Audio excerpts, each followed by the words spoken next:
Assalamualaikum warahmatullahi wabarakatuh.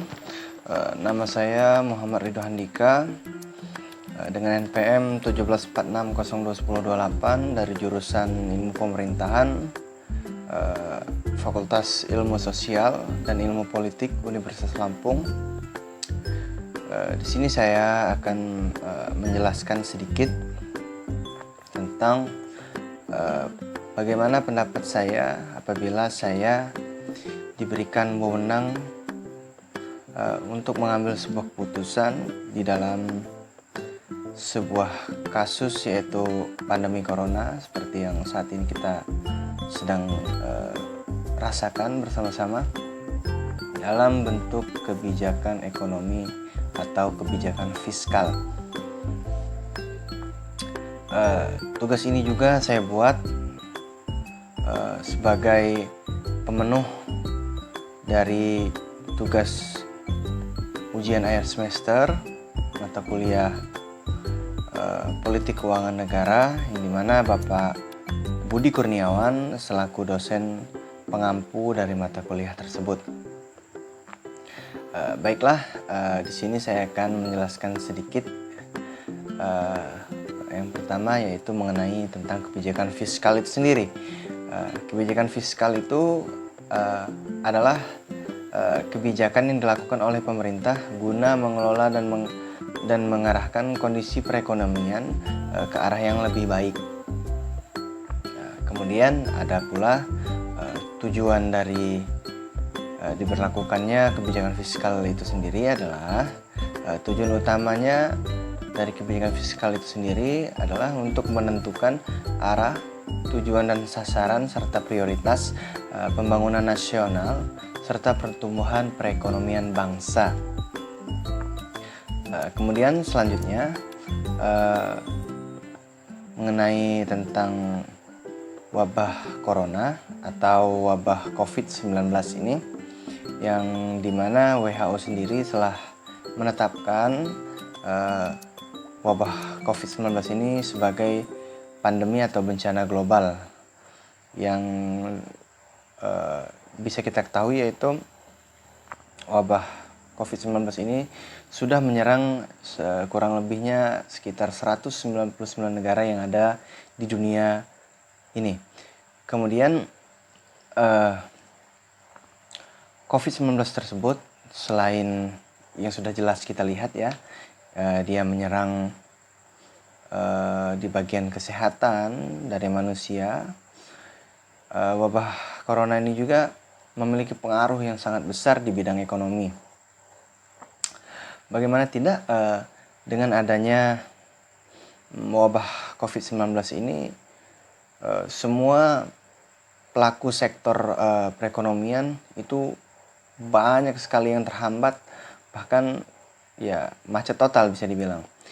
Sehingga apabila ekonomi itu lambat, maka daya serap atau daya serap tenaga kerja itu bisa sangat-sangat mengurang, dan pengangguran serta kemiskinan itu grafiknya dari sebelumnya ya terus meningkat lah ya, bisa dikatakan terus meningkat.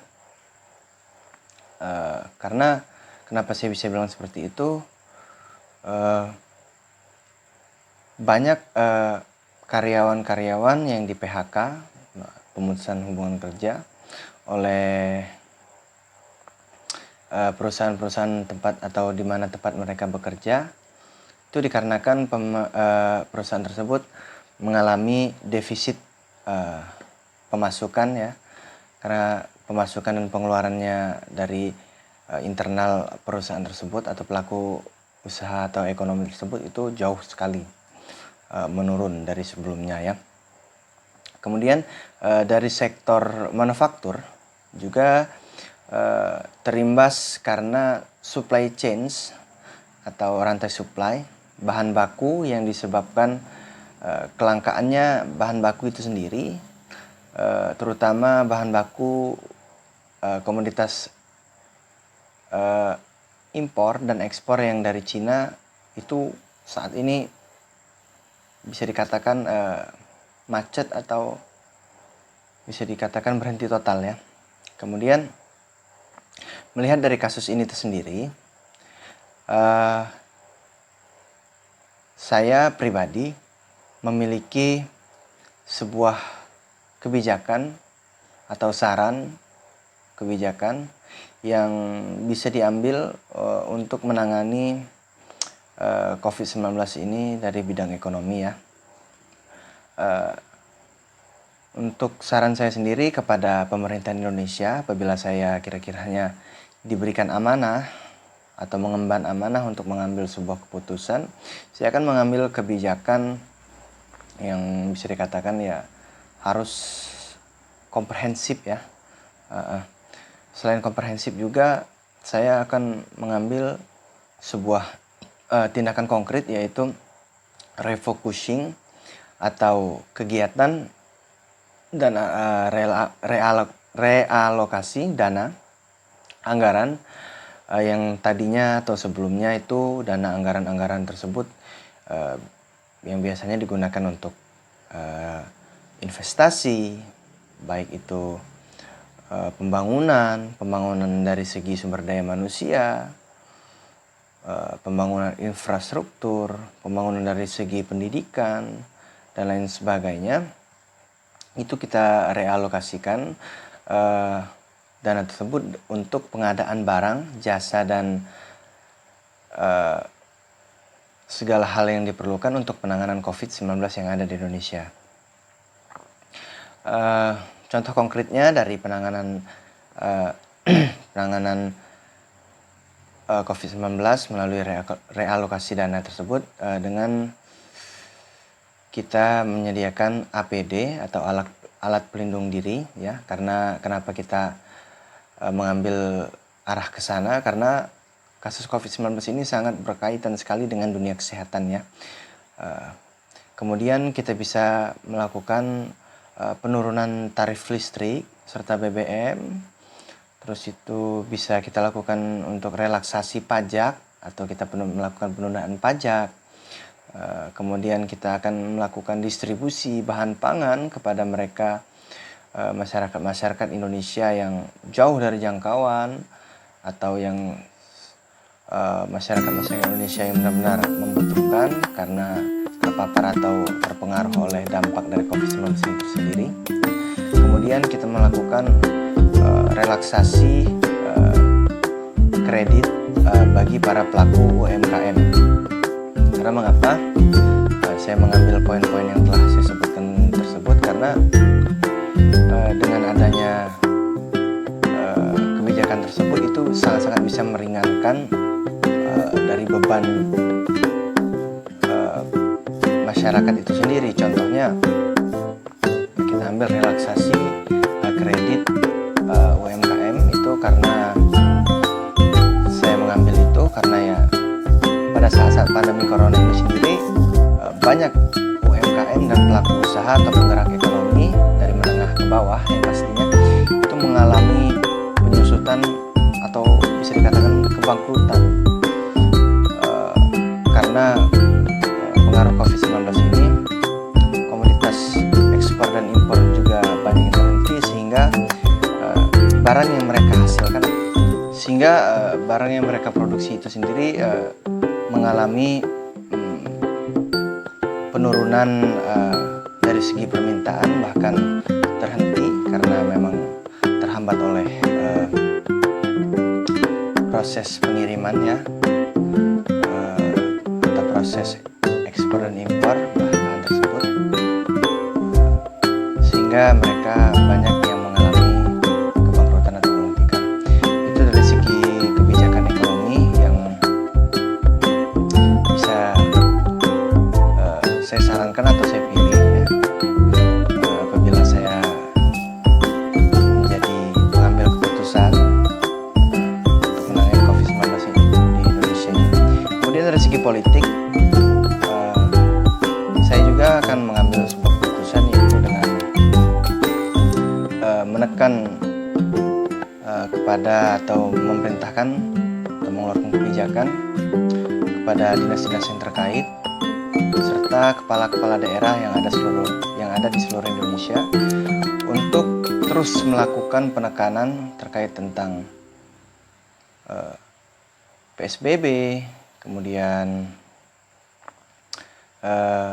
social distancing atau physical distancing, itu memang benar-benar harus kita lakukan karena kita sendiri harapannya ya terus menekan perkembangan dari COVID-19 ini sehingga grafiknya nanti bisa terus menurun, dengan harapan lagi COVID-19 ini segera hilang atau selesai dari Indonesia. Kemudian selanjutnya dari seluruh pemaparan yang telah saya jelaskan sebelumnya, pada intinya kita memang benar-benar harus saling menjaga, karena kalau bukan dari diri kita sendiri yang menjaga ya siapa lagi?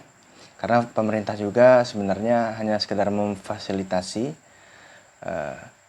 dari seluruh upaya yang ada,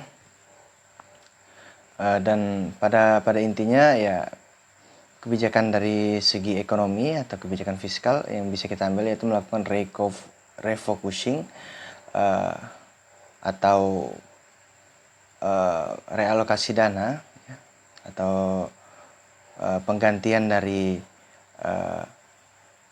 alokasi dana yang dari sebelumnya mungkin ada perencanaan pembangunan dan lain-lain, itu kita realokasikan untuk penanganan COVID-19 ini. Kenapa saya selalu mengatakan itu? Karena memang inilah poinnya dan inilah inti dari kebijakan yang akan saya keluarkan. Karena dengan kebijakan ini saya rasa kita bisa terus membantu pergerakan ekonomi, ya. Kenapa bisa saya katakan seperti itu? Karena apabila virus COVID-19 ini bisa cepat pulih di Indonesia, maka negara Indonesia sendiri akan terus bisa memulai lagi, menyusun program-program baru, menyusun ide-ide baru untuk mendongkrak laju perekonomian di Indonesia yang tadinya sudah 5, sekian persen, yang saat ini diprediksi bisa tumbuh 0, sekian persen. Itu kita bisa dongkrak lagi sehingga perekonomian di Indonesia dapat tumbuh dan berkembang secara normal dan sesuai dengan harapan. Baiklah, mungkin itu saja yang dapat saya sampaikan kepada Bapak Budi Kurniawan selaku dosen pengampu mata kuliah Politik Keuangan Negara. Apabila ada kesalahan,